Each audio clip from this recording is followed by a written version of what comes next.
Hey everyone, this is the craft that goes along with the Fall Lovers kit if you picked that up at one of our branches. So basically we are going to be making a pumpkin jack-o'-lantern lantern. You will have a jar and inside it will be some different paper and then a little face.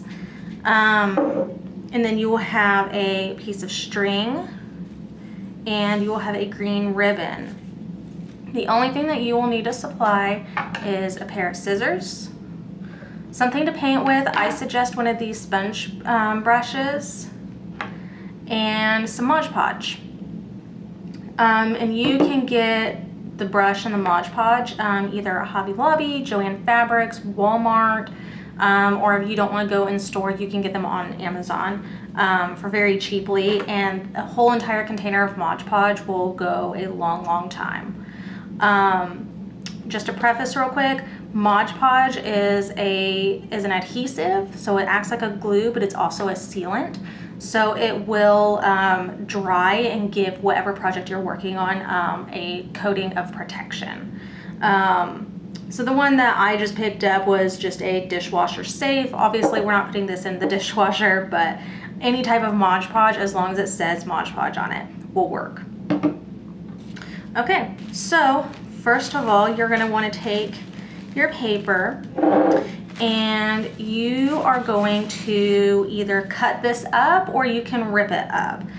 It is totally up to you. There's no one way to do this craft. I prefer to cut, but you're gonna want to stick with mostly small strips.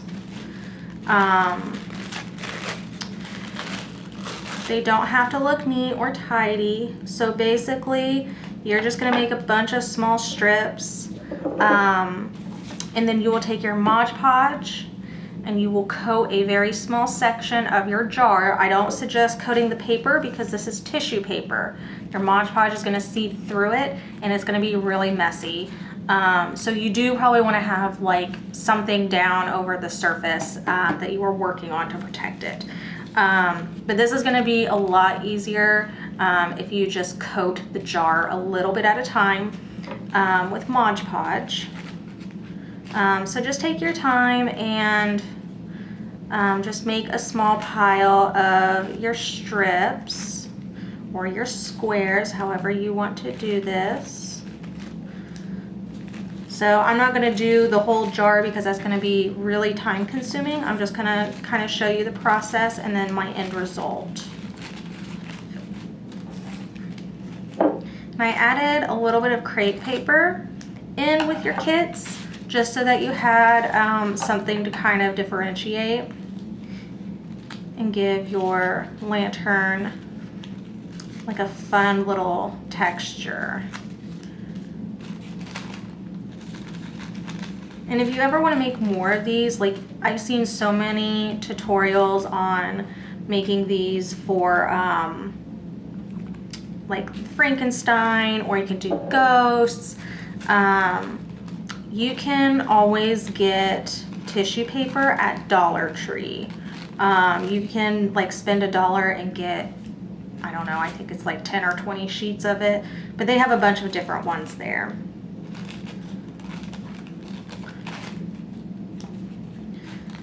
Okay, so we'll say that I got my little pile of strips here. Okay. So I'm going to get my Mod Podge. It does have a strong scent, just to forewarn anyone if you are sensitive. You don't want to use a whole lot. A little bit goes a really long ways. So just take your time with this, and we're just going to coat a small space. Now you see how I'm making that really nice and even. I'm not like leaving big drips, and I'm just doing a small section. And then you're just going to take your paper. And if you want to wear gloves, you can, but otherwise, I mean, this stuff washes off very easily. And you're just going to kind of take one color and then put down another color. The crepe paper is a little bit more difficult to get to stick. You're just going to have to kind of play with it and trust that it's going to stay there. And you can make these go in all sorts of different directions. Like there's really no rhyme or reason to this. The biggest thing is you just don't want to leave gaps between your paper. And you can always like overlay it. So I have a few pieces on there. Now I'm gonna go over them with this, with the Mod Podge. And don't worry if you have any creases, it's perfectly fine. This isn't something that has to be totally perfect. It actually looks okay with flaws, because if you look at pumpkins, they all look different. Okay, and then just kind of leave that there to dry and move on with some more paper.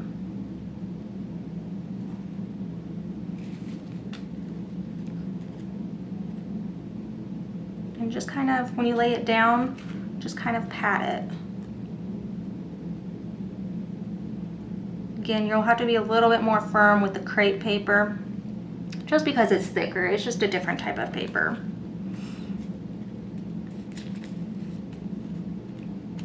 And what's nice about this tissue paper is because it's thin, if you want to overlay it onto another piece of paper, you don't have to use a whole bunch of Mod Podge, because it kind of just seeps right on through.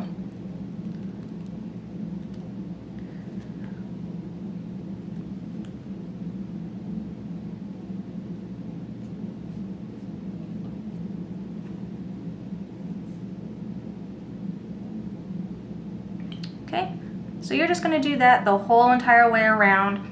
Be sure to put down some newspapers, have some paper towels. I do not suggest Kleenexes, because when you're trying to wipe your hands, if you get like buildup on them, on your fingers from the Mod Podge, the tissue paper will actually cling to your fingertips and it'll be really messy, so use paper towels.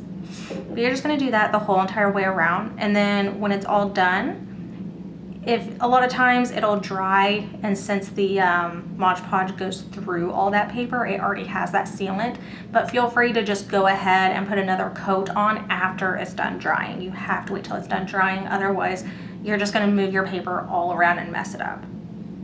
So that's basically it for that part. So once everything is dry, you'll take your little face here and you'll want to cut everything out. And then you will just, and you'll want to cut each individual piece out, so you don't want any white in here. You want to cut out all the black. And then once you have all that cut out, you just use your Mod Podge again and just stick it, you know, wherever you want. I mean, you can space your eyes out, you can space your nose out, you can make it look kind of wacky if you want to. Then after that is done, you will take your green ribbon and just pull it around the front, and then I try to make sure that the ribbon is even on each side, and then you just tie it with just a little knot, or you can do a bow if you want. I prefer a knot.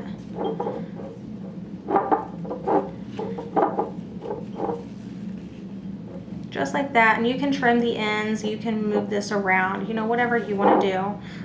It's just part of the finishing touches. And then I added this piece of brown string just to kind of give it that little bit of extra fall look, and to kind of represent the stem of a pumpkin. If you don't want to use it, you absolutely don't have to. But if you do, it just goes over the top of your ribbon, and you just tie it like exactly like you did the ribbon.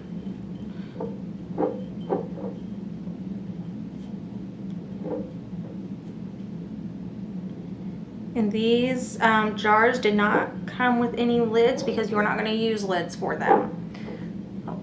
And that is the finished project. Well, not finished, but that's what it'll kind of look like. This is what an actual finished lantern looks like, and you can see that like it has a nice sealant over top.